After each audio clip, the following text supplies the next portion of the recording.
Hey, what's up guys? It's Dave from Cousins Paintball, and today we're going to check out the new Bunkerkings CTRL2 loader.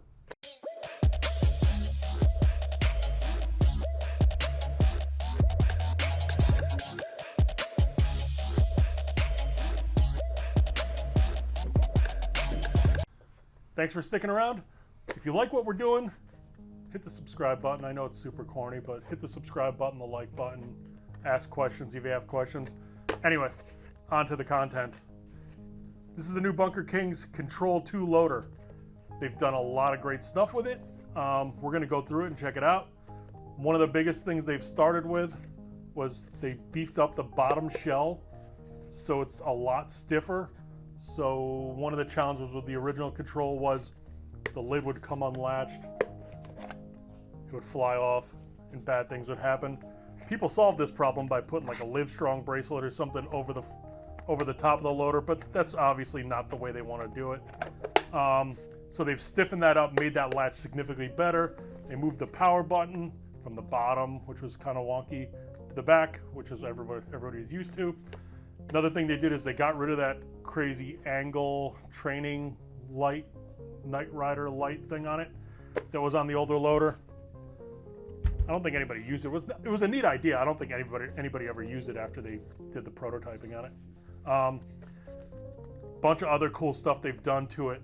Obviously, or not necessarily obviously, it's coming with the NTR speed feed. It also comes with the rain lid. What else does it come with? It comes with spring ramps. Those are added. Those were both added on extra things from Bunkerkings in the past on the old loader. New one comes with it. It's an obvious thing, but it's nice. They made the latch that holds the tray in significantly better. Instead of magnets, they just have a latch, you know, like a little tabby latch. Ton of other stuff they did though. So one of the biggest things they did was they changed pretty much all the Virtue and Bunkerkings loaders, spires, have the motor mounted in the top part, the cone they call it, until this loader. Basically what they did is they removed that, moved the motor down into the tray so it's lower. It gets rid of that cone so the hopper will feed paint faster. So when you dump paint into your hopper, it feeds way quicker because there's nothing in the way. It also gave it a little bit more torque so it'll feed faster. So you just take this little knob off to clean it.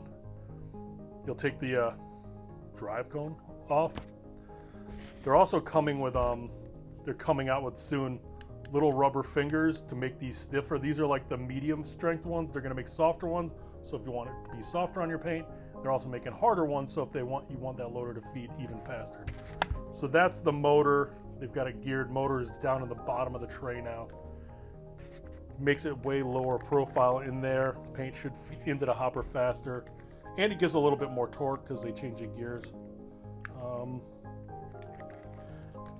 On top of that, they changed from a touch or a G-force sensor like the control had, or the older spires had.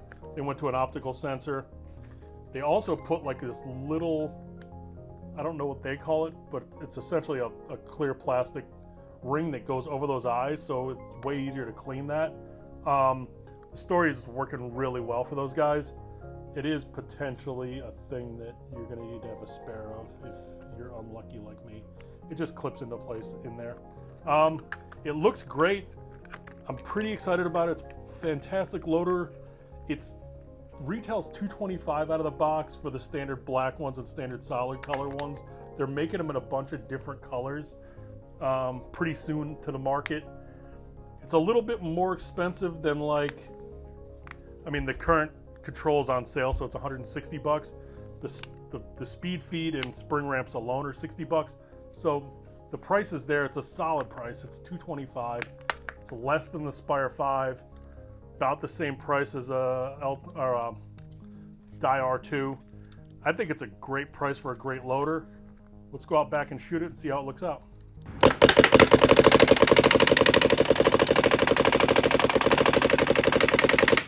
So some of the improvements with the CTRL2 is obviously it's coming with the spring ramps now. It's not something that came with the original ones. They weren't an expensive upgrade, but it is, you know, it's a $225 loader. It's awesome that it's come with them. The other major difference is that like we were saying earlier, they took the motor out of the cone and they moved it down into the tray, basically to be able to clean your loader easily.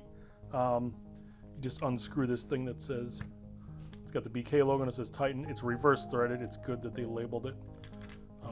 It's a little thumb wheel. It actually comes with an extra one, so if you do lose that, then you just remove your cone. If you need to clean anything out, you just clean in there, clean this guy up, yada yada. There's the motor down in the tray as opposed to into the cone. There's the gears. So if you need to clean any of that stuff, easy stuff. Like I was saying earlier, I don't know if you could see it as well. These fingers, I forget the proper term, but they're going to make replacements eventually that are harder or softer. So if you really want to fine tune your stuff, you can do that. Once everything's clean, you just kind of put it back in and then follow the arrow to the Titan way. It'll make sense when my fingers aren't there and it's kind of weird angle.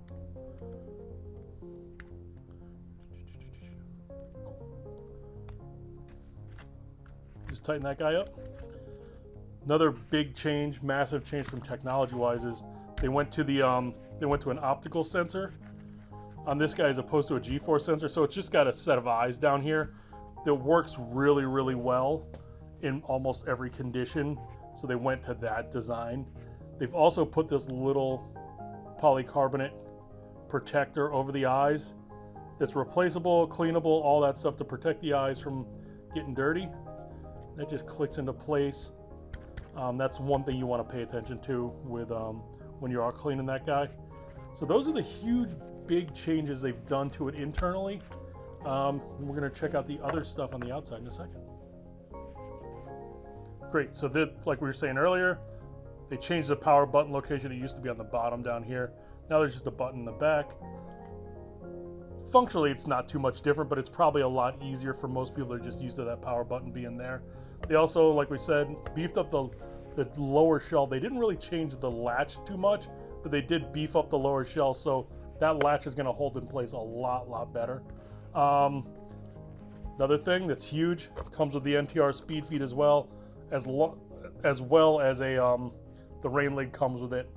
Another thing that they changed that we didn't mention earlier is their stock going to come with the plus 20 top shells. That way the loader out of the box holds 220 balls while still having a really low profile. If you do want to use any of the other shell sizes, Bunkerkings does sell them. They're cheap. They're like 40 bucks. So if you're a dude that really wants that 300 balls off the break, you could throw the plus 80 on there and have a ton of paint, so you're the guy holding the lane for longer than everybody else. It's a fantastic loader. I can't see where anything's going to go wrong. Let's check it out. Thanks for watching. If you like what we're doing, like I said, subscribe, like, etc. If you're interested in buying anything from us, go to shopcousins.com.